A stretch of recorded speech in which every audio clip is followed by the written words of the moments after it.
Hi everyone! My island is not done, but I have been working hard on it and thought it would be fun to give a little tour around the progress I've made. I've had this island since March 2020 and streamed its development over on Twitch. It's called Ithaelia, and I like to think its theme is fantasy world building in the sense that rather than being a single town, it's more of like a fantasy map or fantasy realm that changes quite a bit as you move from area to area. And I look forward to showing some of those different areas and my thoughts behind like what I'm going for each one as we walk around the tour. There's Ithaelia's flag, and I guess I should talk about what I'm going for with the entrance here. I call this the City of Is. It's sort of like an elegant beachside city that's named after a real-life mythological city. The City of Is was off the coast of Brittany in myth and was later swallowed by the ocean. And I really wanted to draw lots of inspiration from elegant aesthetics for it, like think white beach villas, lots of white pathing and elegant gardens, and just really wanted to feel at peace walking around this city here at the entrance of my fantasy island. There's like a little harp orchestra on the beach, and it's quite a big city as far as everything it contains on my island. It has the town hall, the museum, a few villagers live here.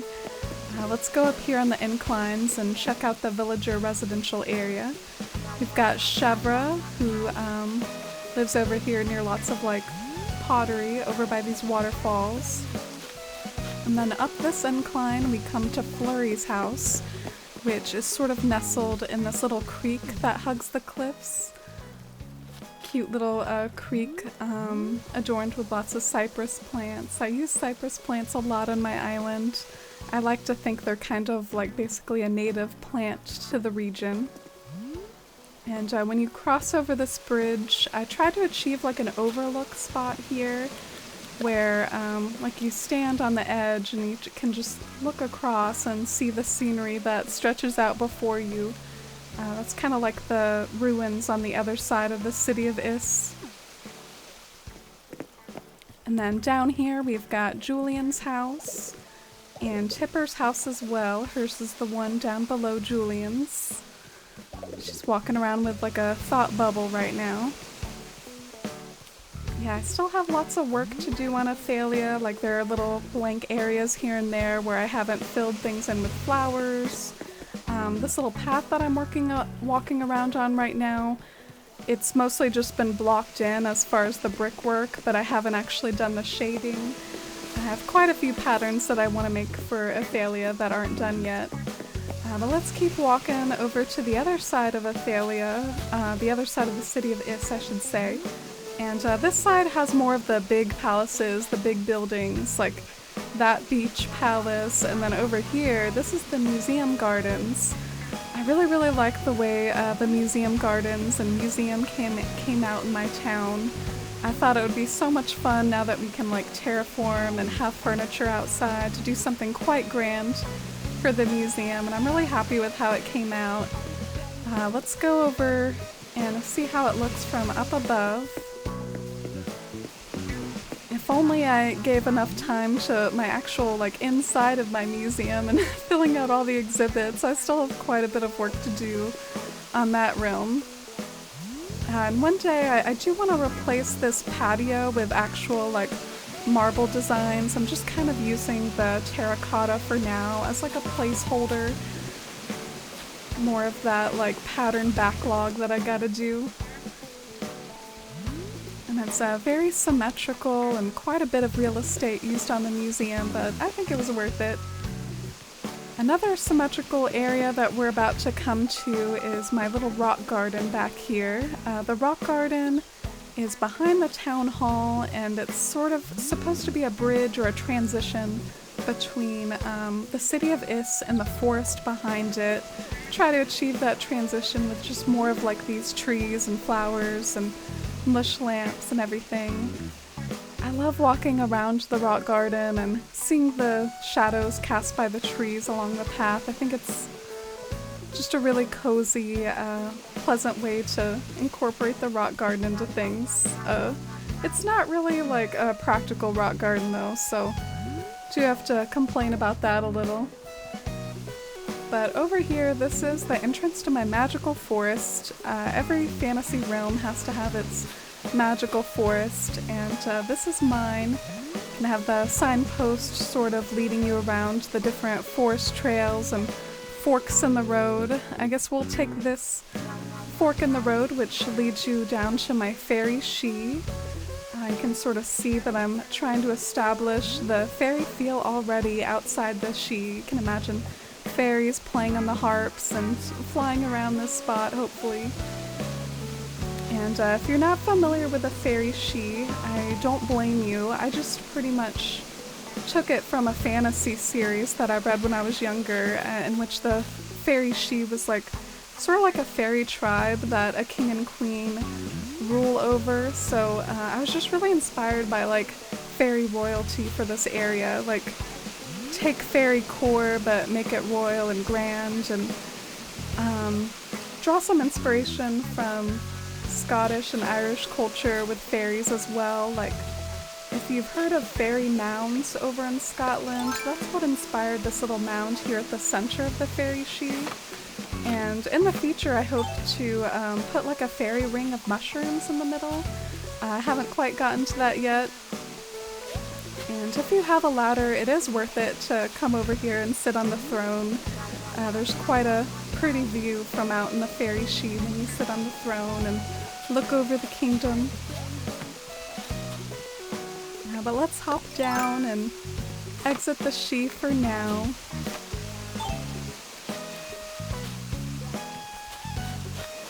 And let's take a left and sort of go from the foresty section over to the ruins, which we kind of saw this earlier from up above when we were standing at the city of Is and looking out into the ruins from that cliff point of view, but that's how it looks like when you're standing right next to it.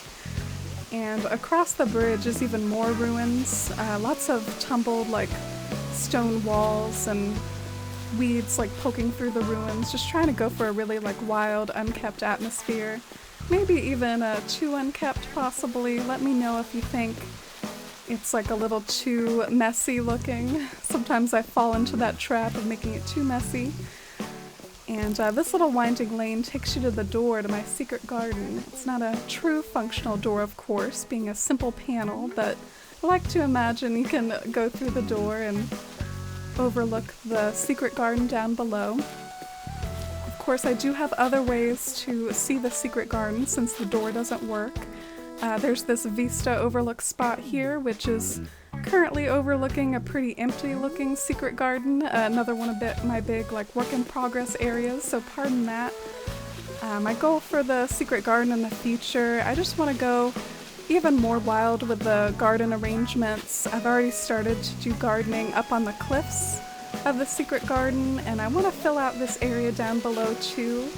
And one of my goals, it'll be a very ambitious pattern project, but I really want to make like a column, a fallen column on the ground, sort of like a pattern mural, and I think that'll help tie in like the ruins feel. Yeah, it also opens up into the secret beach, so the secret garden opens into the secret beach, and it's all just very, very secret. You can only get to it through the inclines or from the beach. And my princess character, who lives in this cottage over here, she's the one that oversees the secret garden and tries to tend to it. So her home is supposed to be both a little rundown to suit the ruins feel, but also dainty and princess-like. So let's leave the ruins for now and do another scene shift, transition shift into a different area. We're about to go visit like a peasant village. Another common trope in fantasy worlds is like where the commoners live. And my character right here, she is a commoner. She's a woodcutter, chops wood for a living behind her home. And this village where she and some other villagers live, like Plucky and Winnie, it's called the Village of Glimwood.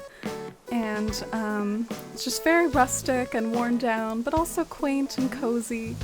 I love this pan-up view here where you can see all the smoke billowing from the chimneys. And you can walk down this lane and shop at the market and browse the wares that all the peasants are selling, whether it's flowers or pottery, wood, clothes, food.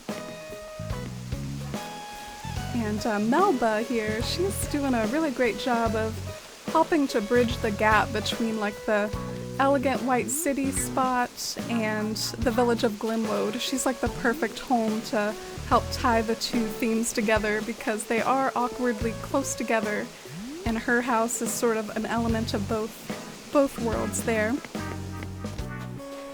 And this is another little feature landscaping project I want to do, something to tie in the Village of Glimwood in with the two main shops that we have, Nooks and Abel's. But now that we've toured Glimwood and the city of Is, the ruins, and some of the forest, we have another little bit of a forest road to take to the back of the town. This is the road that leads you to the tavern and the castle back here. And in order to cross over to the tavern, you have to pay a toll to our friendly or not so friendly bridge troll. He might roast you in that pot if you don't pay him, but yeah, if you cross the bridge safely, you'll be over at the tavern, another staple in fantasy worlds. You can board your horses to stay at the stable, and then when you're done booking your room at the inn, maybe you can check out the magical market tucked back here, where magical creatures of the forest can come and sell their wares and sell their magical objects and artifacts. I still have some more like cleaning up to do in this area, but I do kind of like the wild, magical, spontaneous aspect of it as well, but maybe I could refine it more in the future. I'll try to link those stall designs that I used in the description. And here we are moving into a more rocky, hilly region, lots of like big mountains in this area. Like if, thinking of Ithaelia as a fantasy map, this is where you draw like all the mountains in the map. And we do have a castle tucked into the mountains and lots of dragons overlooking the scenes. You can see them looming on either side of the castle. I call this area my Dragon Hills. The Dragon Hills is really inspired by lots of brown against gold, which I think is a really cozy color scheme. I really like how it came out, like all these black flowers against the autumn foliage, and the autumn weeds just look gorgeous at this time of year, so I really liked using them a lot too. I've still got to figure out how I'm gonna place all my weeds. Right now I just kind of let them go wild. And Sterling is kind of my castle knight in the background. He like helps guard the castle, but he's not the only one who lives back here. Maybe he can swap shifts every now and then again with Nox. Nox lives in the heart of the Dragon Hills as well. He lives near this dragon that's guarding his treasure over here. And I guess that's just about pretty much the last like finished or highly developed area. There's still more to be done in Ithaelia, maybe to tackle in future live streams that I do.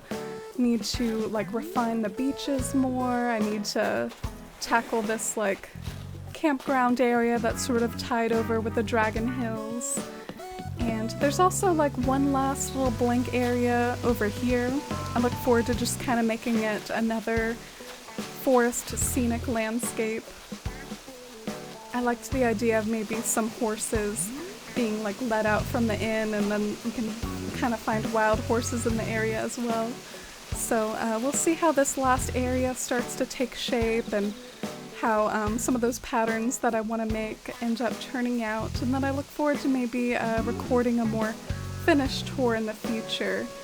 But if you'd like to submit your own island to be toured for this channel, feel free to check out the Google form link in the description. I'd love to show off some of your beautiful islands on stream or on YouTube. And I also stream over on Twitch if you'd like to join in a friendly community and cozy chats while finishing decorating this island or starting on my new island, which is like a Shire theme. So I just want to thank you so much for watching and sharing a bit of your time with me and letting me share a bit of my forest life with you. Take care of yourselves and see you next time.